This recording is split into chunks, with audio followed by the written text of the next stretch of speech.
What's going on, everybody? Dodgeman here with a video for you.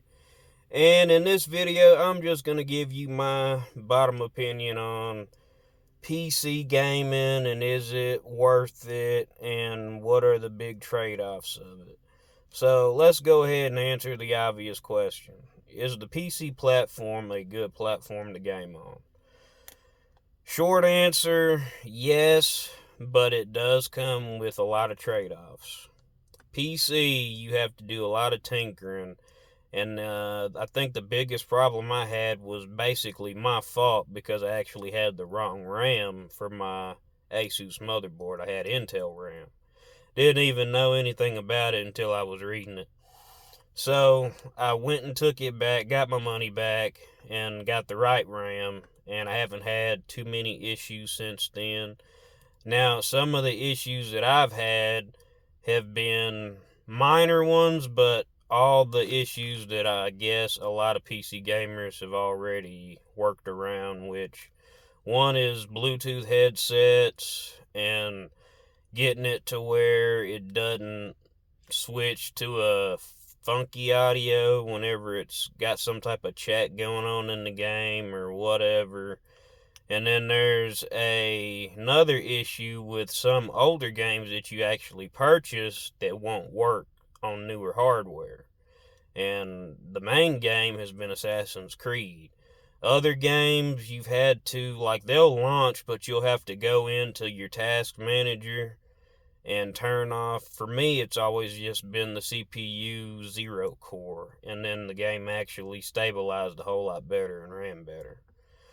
But Assassin's Creed, the first game, I actually had to write a script for it. So I got it to work, and I was kind of mad about it when I done it because paid all this money for this hardware, top of the line hardware, and you can't run any game that you buy simply on Steam just because it's an older game, which is bogus, I think, but everybody has their own opinion. But then you have other issues that'll pop up, like this update that Microsoft recently did. And I don't know what was going on with mine. I know mine done some weird shit the other day. And it got to where Adrenaline wouldn't even function right. All my shortcuts on my desktop was messed up. And then even like when I would load Assassin's Creed Unity, usually how it works is it'll automatically open up Steam and then it'll open up Ubisoft. Well, this time all it did was open up Steam and then it didn't even start the game. So I took everything off, restamped it up, and still didn't fix it. And then finally I just opened up Ubisoft on its own and then ran the game, and then it actually started to connect and work. So that's probably my biggest issue. But I mean, I think it did have something to do with that update. I don't know. I know the cloud deal wasn't working neither. So after that previous update on the 24th, I think it got a little better, but really I just been contemplating on just uninstalling a lot of stuff and just redoing the whole deal fresh with Windows 11.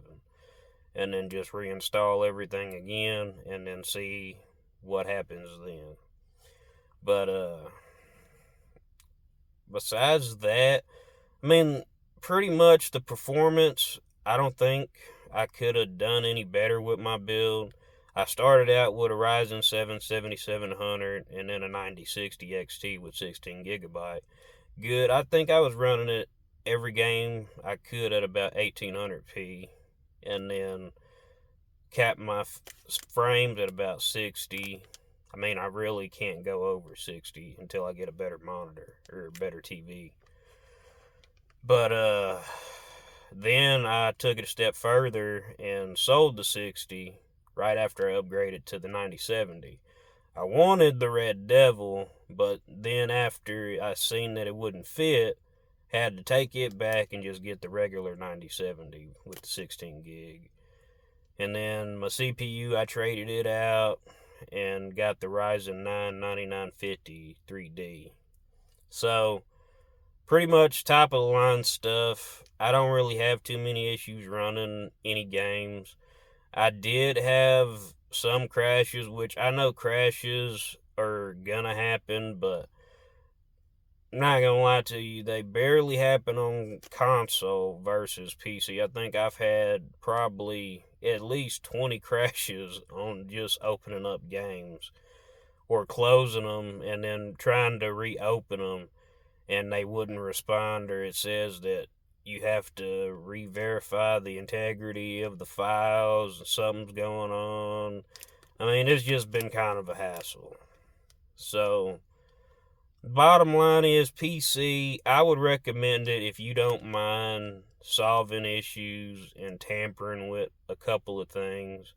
But for a console gamer that just wants to game and just play games without issues and problems, I'm not going to say go the PC route because there's a lot of trade offs to that, and sometimes it can even be a nightmare. And just because you may have a problem doesn't mean that somebody else with another PC is going to have that problem. They could have a variety of different problems, and a fix for them doesn't mean that the fix would work for you. And it's just one of those things that's PC. There's nothing else that can be done about it unless they want to make maybe a dedicated system like the Xbox has or the PlayStation has, to where it just does nothing but games and you can set up your streams and do stuff like that maybe, but I doubt they'll actually do something like that. But long story short, I'm not really here to, drag PC down. That's just been my experiences, and I'm just going to keep it 100% with you. It's been a lot of problem solving. Even after fixing my little RAM issue, you'll still have a couple issues here and there. Now, there'll be one more thing I'll talk about, and that has to deal with Bluetooth. Now, I guess certain people don't have an antenna, which my motherboard came with it, and I do use it. And so far, I haven't had any issues connecting any of my controllers to my Bluetooth, and they work pretty good for the most part. Now, I did get a Mamba controller that has like the RGB in the screen, and I have been using that controller mainly when I'm playing on PC. Uh, I think it was only like $55, something like that. And so far, the battery life has been pretty good. I mean, I think it's lasted a lot longer than my PlayStation's controller. But nevertheless, the headphone issue.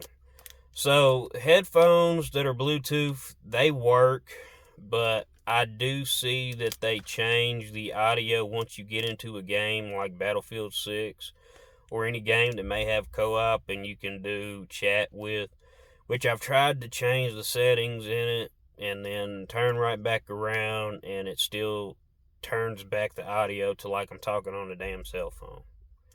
So the quickest workaround to that has just been getting a set of headsets that you could have a USB for. Now you can do it with Xbox headsets and get you one of those USB adapters, but to be honest with you, I just went with another different headset that already had it. And the way I looked at it was, well, since it's for my PC, I'm going to go ahead and get something that's PC-like. And the one I had, it was about, I think it was $30. And I can't control the RGB that was in them, but as far as like the quality goes and how they feel on your head and on your ear, they feel pretty good. And I mean, the downside is I can't control the RGB, but they still look good in my opinion. And for $29, I mean, I don't think you can beat that. So, nevertheless, I think that about covers everything. I mean, I ain't going to get into this whole fanboy thing, but the one thing I will say with certain PC people that really want to defend PC on certain things, the way I look at it is, why even try? If I'm going to try and sell a PC to somebody, Do you think I'm not going to tell them all the things that they need to do in order to get a PC going? Like, if I'm to sell a PC to my nephew, and, well, I ain't even going to say that. Hey, I'm going to give you this PC, and this is all the stuff you're going to have to do before you're able to game on it. I'm not going to lie to you, he probably would turn it away and say, that's way too much work. That ain't what I want, and that's a lot to actually do and mess with. I mean, it's the same thing with people that, don't want to work on vehicles. I don't blame them for it. If people want to just go and buy something that's, up and running and working, and they can get it in and drive it, that's perfectly fine. Now, for me, I rebuild the stuff I have. If I got to rebuild my transmission, I'll rebuild it. If I got to take my engine out and do some work to it, I'll do it. I go that extra mile. I mean, I've rewired my whole truck. I don't think there's anything I probably haven't done to my truck. I'll just keep it that way. So, for me, I'm not a normal person. And a lot of the stuff that I do, people probably won't even attempt to do. And you know what? That's perfectly fine. But it's the exact same thing with gaming. It's a lot of work maintaining a PC. And certain people just start it and go.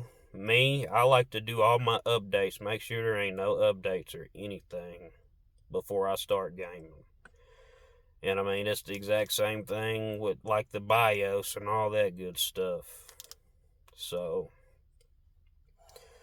I think that about covers everything as far as my experiences with PC. It's a hit and a miss. I mean, there's a little difference when it comes to like performance on certain games, and like certain games that are locked at 30, you can push at 60, but then again, at the end of the day, it's going to come down to what you actually want to put up with. You either want to put up with tinkering and fixing problems here and there every now and again, or every other day, whichever, or you could just stick with console and not have too many issues. Let them fix it, do the updates, and play games. I mean, you could go either way. But to sit here and say, yeah, man, PC is the only way. PC will kill all and be all. Yeah, it ain't true, trust me. I think after about 3 problems, it kind of tests your nerve and patience. So, anyways, that's all I wanted to say in this video. And, if you're new to the channel, make sure you like, comment, subscribe. If you got any debate on this, go ahead, leave a comment. I'm going to respond to anybody that posts on here. Like I said, it's not basically just to hate on PC. It's just my experience and the things that I see versus what some people just don't want to tell other people. And I think a lot of people need to know all these things before they actually jump into PC. Because once you have a big issue, that issue can actually break you to a point to where you're like, why did I even do this? Or why did I get into PC gaming in the first place? That's what it all comes down to. So I feel like the more information you have, the better, and then make your choice. But overall, PC gaming is good, but it does need a lot of work. And that goes for like any other game that you load up to. Some of those games, they can even change your settings on your monitor. Like, one done that to me the other day, and I had no clue. And I usually run Resident Evil 4 at 4K, 2160p. And for some reason, it was stuck at 1800p, and I don't know why, but it did. And then finally, even after checking the game, verifying everything, it was fine, I looked at my settings inside my computer, and I guess after booting up Resident Evil 2 Remake, it changed the settings in my actual screen. So, like I said, it's just, small things like that that can really just irritate you. And, well, no, I'm lying, because there's one more thing that actually did irritate me. My ROG Ally. I went and loaded into that thing, and I could have swore I turned off the OneCloud or OneDrive sync, and it was fine. Nothing on my actual main PC desktop transferred over to my ROG Ally. But the next time I turned on my desktop, I don't know why it just automatically synced everything that was on my ROG Ally. I had to take everything off my desktop, put everything back and rearrange it like I wanted to. And man, that just got on my last nerve. So that OneDrive, man, that thing gets on my nerves. Just when you thought you had everything turned off, somehow it manages to find a way to reconnect and just do it. And maybe it had to do with the update. I have no clue. But nevertheless, I think that's it. So I'm going to stop complaining. But anyways, guys, hope you enjoyed the video. Make sure you leave a like, comment, subscribe, and I'll see you in the next video or stream. Y'all have a good one. Keep gaming. Dodgeman out.